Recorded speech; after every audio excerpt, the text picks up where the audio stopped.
48 heures après l'orage de grêle, on évacue encore les gravats. Des grêlons mélangés à de la boue. Dans cette maison, cette habitante doit son salut à une armoire qui flottait dans son bureau, au-dessus de 2 mètres d'eau. J'étais très effrayée, mais la force de l'eau, c'est très fort. Dans le village de Vanxin, un homme est particulièrement recherché, l'expert psychologue des sapeurs-pompiers. Pour certains, c'est tout un pan de leur vie qui est parti.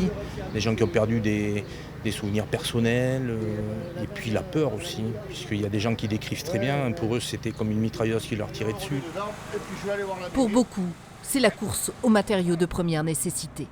Là, des pneus au fer pour maintenir les bâches malmenées par le vent. Cet homme, lui, a fait de nombreux kilomètres pour trouver de quoi protéger sa toiture. J'ai réussi à trouver des bâches, mais à Salles-la-Valette, en Charente.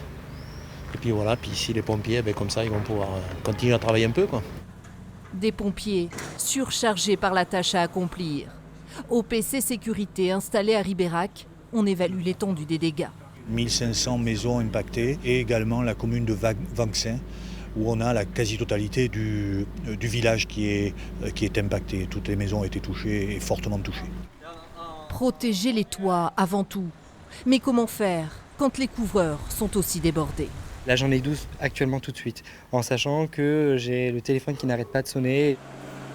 Cette habitante attend toujours l'arrivée d'un artisan. Elle a passé la nuit à vider les bassines d'eau qui se remplissent à l'étage.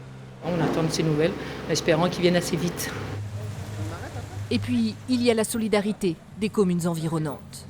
On peut héberger des habitants, on a des employés communaux, on a pas mal de la main-d'œuvre et tout. Donc voilà, si elle a besoin, on va se mettre à disposition. Les allées et venues se succèdent sur cette petite place de Vanxin. Des anonymes venus prêter main forte ou ces salariés d'un grand groupe de bricolage qui portent assistance aux sinistrés, comme un début d'éclaircie dans le ciel du Ribéracois.